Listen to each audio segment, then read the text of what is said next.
This isn't just about career change. It's about finding your identity, reinvention, and having the unbelievable courage to walk your own path. It's crazy that you need courage to be yourself, but we do. Today on Five Flavors of Happiness, I am joined by the wise, the grounded, the deeply badass fellow New Jersey native, former colleague, news reporter. How cool is that? And a powerhouse in corporate communications. Guys, and I'm not talking regular communication, I'm talking Fortune 500, one of the biggest global companies in the world. And now, someone standing on the brink of retirement. The amazing, the unstoppable, and my friend, Heidi Deja. Heidi, thank you so much for joining. Like, excited about retirement and being with you right before that. How cool is that for me? Uh, I'm so happy you're here, Heidi. This is so cool. Guys, so right before we did the podcast, I was going back and forth on questions, right? I was like, what are we going to talk about? Like, we have so many things in common because she's also from New Jersey. We all do communications. And I was like, well, where do we go? And then Heidi was like, I'm going to give you some fun facts about me. And I was like, nope, that's it. That's our conversation. I was starting getting in my head, Susan, when we were, like, thinking about where we can go with this conversation. I'm like, "Oh my god, I'm gonna overthink this. Let's just talk. Let's just go and kinda see where the conversation takes us." Awesome. One of the coolest things, guys, me and Heidi, and she didn't know this about me. When I was in kindergarten, I had a speech impediment. And my name is Susan, and my kindergarten teacher was Mrs. Schwartz, and I could not say S's. It was Or y horrible. You were going Susan Swartz, right? Yes. I know that So because I had a really bad speech impediment growing up, and when I was in 6th grade, one of my teachers talked to my parents, were like, "Heidi's got a pretty bad speech impediment. You wanna sign her up for some speech classes?" And, going back to our New Jersey roots, yeah, I gotta say, Susan, I don't know if it was the New Jersey public school system where you got rid of yours, but that's how I got rid of mine, doing all those drills. yes. Remember? Yes, and I would get little stars. And I was always so excited when I would get a star. I'd be like, "Yes, I'm gonna talk correctly." So it was just, I just remember the s z o er that's the drill all the time. And it was crazy because I got rid of my speech impediment and then I became a news anchor. So I always tell people, young people when they have like a speech impediment, I'm like, yeah, it doesn't stop you from anything. I mean, try to work on it. And if not, it's still you are you. That's perfect. I just feel like in today's world, people are more accepting of that. Yes. I feel like in the past, it was you have to conform, and now people are like, "No, be happy with who you are," and I kind of love that society is changing that way. Do you feel that too? I do. I think it's amazing. I mean, I'm looking back on my career and going, okay, so do I see that maybe on TV in news reporting? Not so much, but I feel like in life, yes, it's definitely changing. And I think as much as we hear, bad stories about kids being mean, I don't know, I feel like kids are nicer than maybe they were when you and I were growing up. I think social media changes things where mean comments can stay. So maybe that's what they're thinking. But I think now people are a little bit more open to diversity of thought, diversity of appearance, and I think it creates a much nicer society. But I want to talk to you about conformity.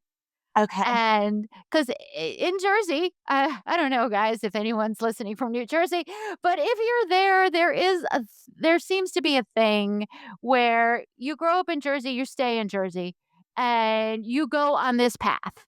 And both me and you said no. So, how did you find that courage to say no and live your life? I think yeah, it's pretty funny, and then, you have the micro thing in New Jersey, are you North Jersey or South Jersey? Oh, yeah, that's true. Do you identify with the New York or the Philly? So, that's always fun. My I grew up in a pretty big family in New Jersey, big at the time, there were 5 kids in the family, and my parents encouraged us to explore, which was awesome. I'm so grateful to that, and I was the only one who went out of state to college. Everyone either was in state and commuted to college. My brother selected a trade, very successful in that, but I'm like, "I'm out of here." And I'm going all the way to Wilkes-Barre, Pennsylvania, where I went to college. But That's awesome. And guys, if who are listening, Wilkes-Barre, Pennsylvania, what was that, like an hour away? 2 hours, you just 2 took hours? straight up through the Delaware Water Gap, But it's and a big deal. it It is was. a big deal. It was a really big deal. I mean, just to be I was far enough away to have to deal with stuff. And, but I also didn't come from some family where I still didn't have to work through college. So I did the whole going to college full time, but having a job all through college. And it was kind of one of these things where, how important relationships are and the people you Sure. meet and how much they can change your life. And that's kind of what happened to me in college. I had a professor, was taking a writing class, I think creative writing. And the professor, Dr. Kinney, was like, Heidi, you should take a news writing class with Tom Bigler. I will always remember him. So Tom Bigler used to be a TV guy in Wilkes-Barre. And he's like, Heidi, you should do an internship at the TV station I used to work at way back in the day, WBRE. So then I did that, and that's how I kind of fell into the news business. I fell in love with it, and in that business, you move around a lot, so you gotta pick up and go. So you have to like change, which I do. And so that's kind of like the leaving that whole Jersey thing behind, which I still love Jersey. My entire family is up there. But that's how it all started for me. It was one thing leading to another and then just moving around. So to me, and guys who are listening, you don't know this, but when I walked into Heidi's office, and this was I don't know how many years ago, Heidi. It was like when I first met you, and someone had told me, they were like, she was a newscaster, right? And I was like, "Oh my god." So I walked in and I was like, "You were a newscaster." Heidi, you just looked at me like you were so extra. I was so impressed. I just think being a newscaster is the most incredible thing. Tell me about it. Like, what was it like? What did you learn? Like, what was it like creating the stories, telling the truth, getting it out of people? That's so funny. When people come up to me like he did Susan, say, "Oh, you used to be a newscaster." I'm like, "Well, yeah, emphasis on the word used, like no more." And it's been a long time. I've actually been out of the business longer than I was in it. I was in the business for 15 years, which is still a pretty decent amount of time. And what's strange? My husband and I were talking about this recently. You get into when you're in the news business as a young person, I mean, right out of college, I didn't really consider the responsibility. Like, it's a really big responsibility to go out there, get the information, tell it accurately, make sure you're asking the right questions of the right people and doing it really quickly and getting it on the air. And to me, it was just like, this is what I'm doing. This is what I do. This is my job. This is what I do. I know the questions to ask, I hope. I listen to the people around me, like the photographers, they ask for their opinions. But it wasn't until I left the business and the older I got that I was like, holy cow. I was like a 22-year-old, telling some pretty big stories that are important to people. Um, so that was a realization later in life, but it's a great job. It's an incredible experience because you're meeting so many different people. I mean, you could talk to I've talked to a couple of presidents. I've also talked to Gloria Steinem and Rosa Parks. Oh How my cool was god, that? I mean, Heidi, unreal, right? that's I was a incredible. kid, and I was a Oh my kid god. doing it. Were you too green to be nervous? Um, I was nervous. I remember when I talked to Rosa Parks because that was my first job out of college, and I was in Erie, Pennsylvania, so a very small market, and she was in town speaking, and I just remember I was nervous, and the question, I'd ask her questions, my voice was shaking a little. I just was so in awe of her, I've read about her and her history and all that she's done. And and I did. I was just like, "Miss Parks," shaking. But it was really like her, Gloria Steinem, some really big name, strong women who did so much, um, for future generations. They were the ones who were like, "You got this. You got this." And that was a cool that's a kind of like a cool thing Yeah. among women too, Oh, absolutely. is that we got each other and you're gonna be fine. So, what did you talk to Gloria Steinem about? She was in town, when I was in Raleigh, and she was doing a speaking engagement, and we had an opportunity to interview her ahead of time, ahead of that speaking engagement, and, she's everything you I mean, again, another, trailblazer, Right. and for her, I remember talking to her and saying, "Did you know at the time when you were putting yourself out there and organizing other women and even men, did you realize what you were doing in terms of the impact and what your legacy would be?" And she's like, no, we were in it. Right. You're fighting the fight. And I didn't think that one day I would be sitting here talking to you or someone else about that fight. We were doing what we knew was right. So, that was pretty neat, Yeah, really neat. And then I amazing. I saw her. I didn't speak to her, but I saw her a few years later at a women's march in DC. She was one of the speakers, and I was like, man, I talked to her. That was pretty cool, But that's what the news business gives you. It gives you access and the opportunity to talk to some famous people, and it also gives you the opportunity to tell stories that other people might not normally hear about, or making sure you give a voice to victims of different crimes and circumstances, and hoping you have an impact in some way. Absolutely. So, let me talk to you about the pivot. Yeah. So, you said you Which were in there one? for 15 years, but you said in your fun facts, that the thread is storytelling. And I mean, it's so true because you're just talking about giving the voice to the voiceless, the voice to the victims, telling these amazing stories, and now you're just doing it in a corporate lens. So what was the impetus to go from being a journalist to being a corporate communicator? Mhm. I mean, honestly, I was tired. I was just I was tired of the news business. It's tough, and I respect anyone who's still in it. I mean, it's you're it's everything is live now. When I Yeah. first started out, live was out there. You can do live reports, but it wasn't like it is today. You still had your set newscasts, and you could go about your day. It's not like that anymore. So you have an even shorter amount of time to tell a story, and you're just running around and moving up to different cities to get ahead. I was just tired. Frankly, I was tired of working every Thanksgiving, working crazy hours.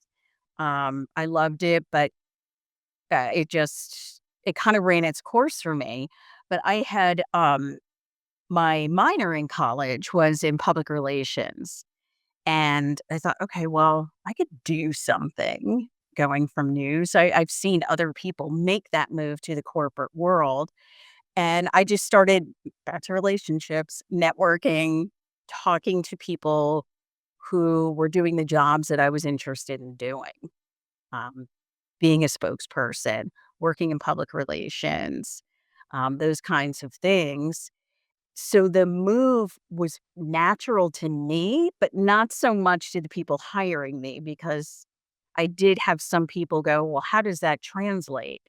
And that's where I went back to, well, it's this I mean, it's really the same thing. I'm telling a story, I'm creating a narrative, it's just doing it in a different way. And there was a woman, Sharon Hall, who gave me my first break out of the TV news business, working at a utility, nuclear.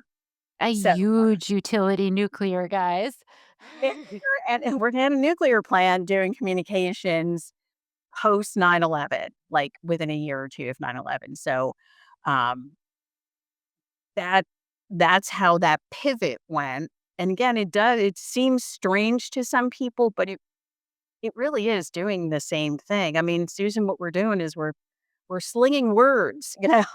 This is We are telling stories, our stories, Mhm. corporate stories, feel good stories. I love it. But there's a difference, right? There's a difference between being a journalist and there's a difference between living in the conformity of corporate. Yeah. And corporate can be, for anybody out there who's not working in it, it can get a little tiring. It can be hard to live in the box, even though I think we're trying. And I think now hiring people are being a little bit more open to translatable skills. I don't think they were as much in the past. I love the fact that they are now and that they're looking for talent in all different places. It's really exciting. But living in that corporate box, now that you're about to come out of it, which must be so freeing, and we'll dive into that in a minute. But tell me about living in the corporate box and staying authentic to the Heidi who was always looking for the truth, always looking for the story. It is.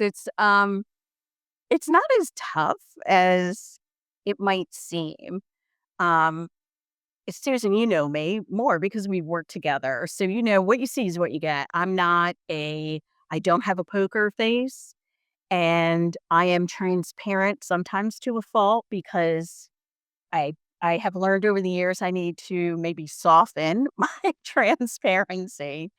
Um, and I have always stayed true to my moral compass and what I believe in. Fortunately, I've never worked for a company that I had where I felt like that moral compass didn't align. So what that's one thing. I mean, don't ever work for a company where you're like, "I don't think I can I can tell their story because I don't believe in it." I've believed in all the companies I've worked for, including the one I'm at now and that I'm gonna be retiring from. So, it it wasn't difficult in that sense. Um, the most difficult thing is going, where do I say, "All right, I made my point, and now I have to just accept that I'm not gonna get my point into whatever narrative, but I might get a little bit. So it's more about compromise and knowing what's right and just not taking anything personally either. That's Um, hard. yeah, it is. That's hard. I know, but when you're when you're not working for yourself, when you're working for someone else, whether it's a small company, big company, whatever, I mean, your job is to support that business.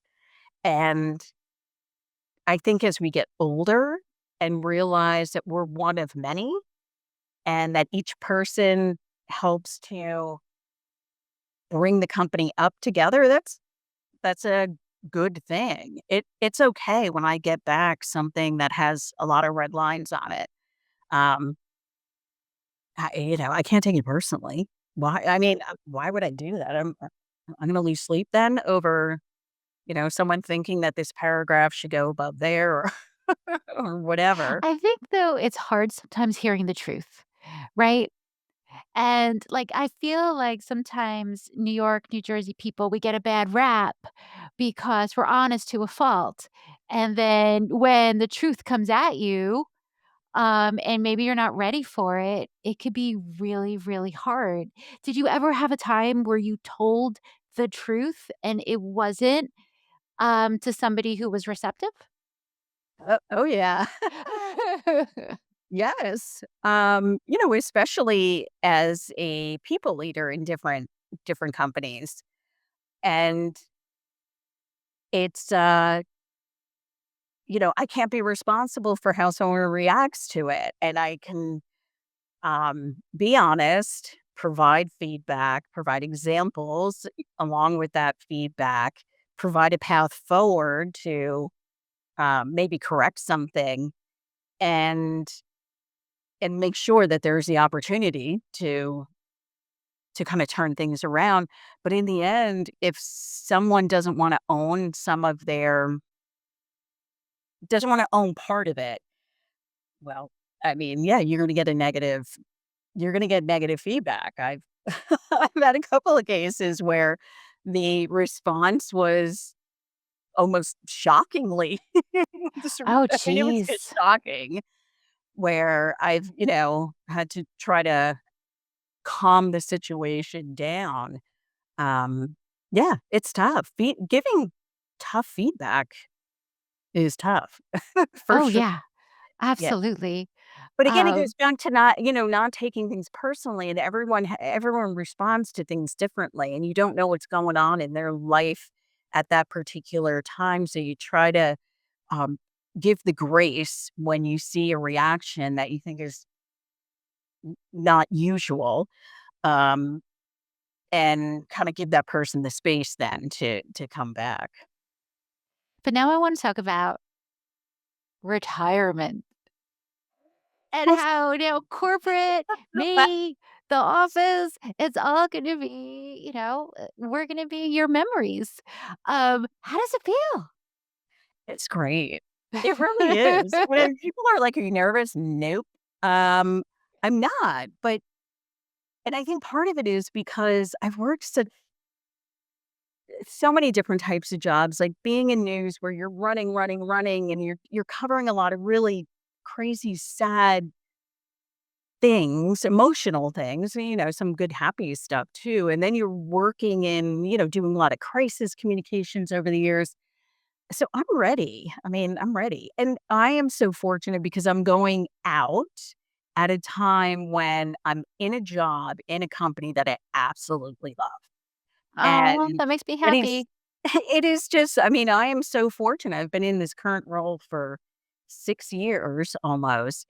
And Has it been that long, Heidi? yeah, isn't it I feel incredible? like it was yesterday. That's so weird. 6 years? Yeah, almost 6 years. Time goes so fast. It does, and I could have retired even earlier, but I just really love the job. I love the people I work with.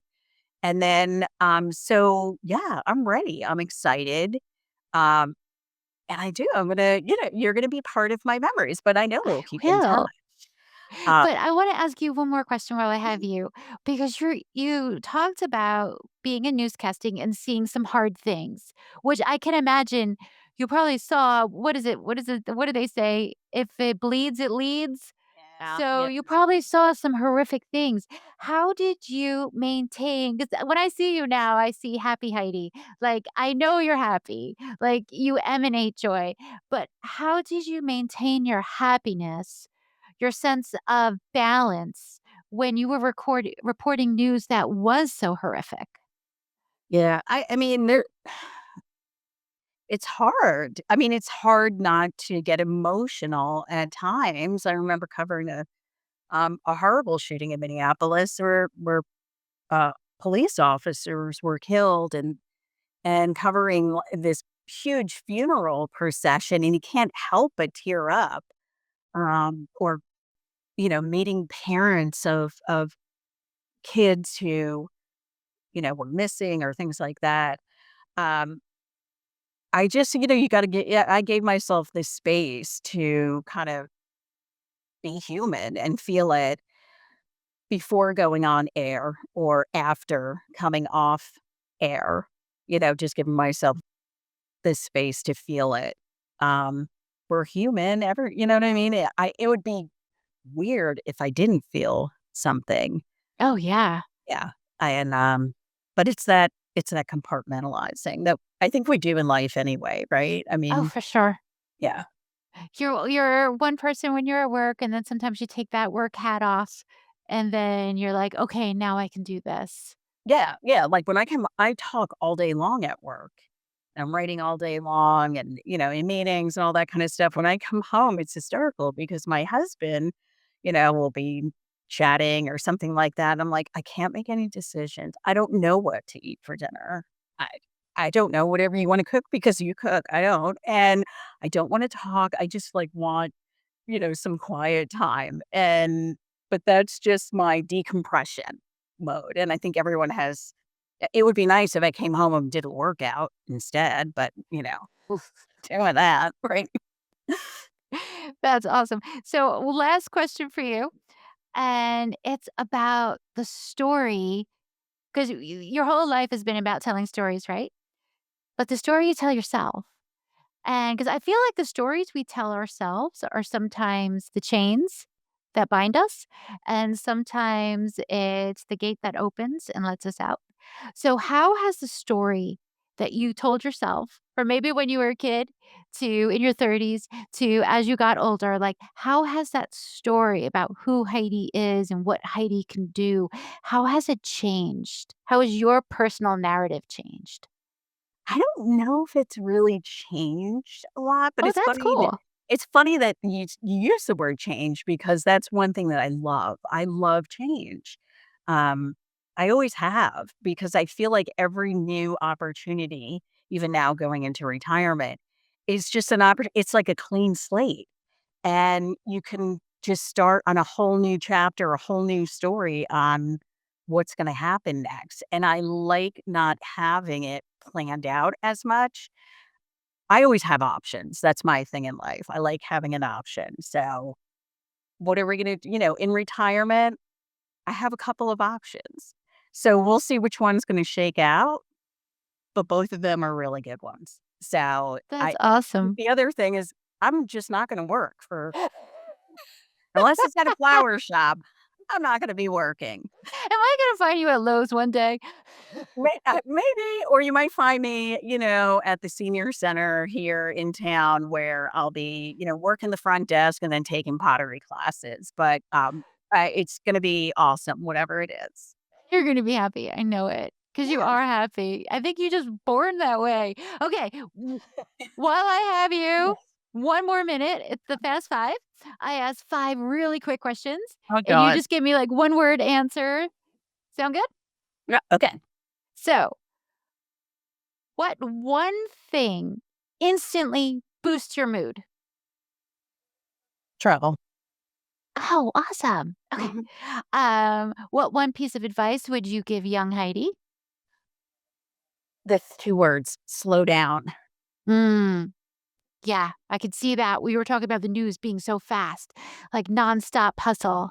And also just it's the slow down and appreciate things, I mean, what there's a saying from that famous philosopher, Ferris Bueller, like, if you don't if you don't stop for a while, you're gonna miss out on life, something along those lines, like, Oh my God. I Mhm. have never had anyone quote Ferris Bueller to me. I just love that, Heidi. his That's I mean, brilliant.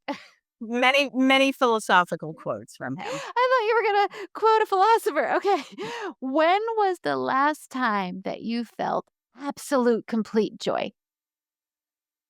I just got a massage right before this, and it was an amazing massage, and I was just thinking, "Oh, wow, I hope I can, keep this good energy for talking to you." I try to find something that gives me a lot of joy every day. And today it was, between biking this morning and having that massage. You know what? I just started a folder in my Outlook that says good things happen to you. And I'm putting things in there every day to remind myself that yes, good things happen to you. To just flip the script, you know? Yeah, and it doesn't have to be anything huge. It could be Yeah, like, wow, they had my favorite ice cream on sale today in the store. That's a pretty good thing. that's a very good thing. Who doesn't like ice cream? Okay, If happiness was a place, Heidi, where would it be for you? Patagonia. Patagonia. Yeah. Yeah, we were there a few years ago, and I always thought New Zealand was amazing, and then I'm like, "Oh, no, Norway, Patagonia." It's I, like, think about it every day. Oh, wow. Okay, the very last question. If happiness actually was a flavor or a food, what would it taste like? I mean, it's gotta be dark chocolate for me. Mm. All Yeah. right, I hear you. Chocolate girl, girl of my Mhm. own heart. Yeah. Love it. Well, guys, thank you so much for joining. Heidi, thank you so much for being a guest on the Five Flavors. I loved having you. This was awesome. I always like seeing you. You always are just like a ray of sunshine. It just like I see you coming like a mile away because I see like this sunny glow coming down the hallway. And Oh my God, thank you. And guys, if you like this podcast, go ahead and like and subscribe so that you can be notified the next time an awesome podcast drops. Thanks again for joining. Have a great day. Thanks, guys.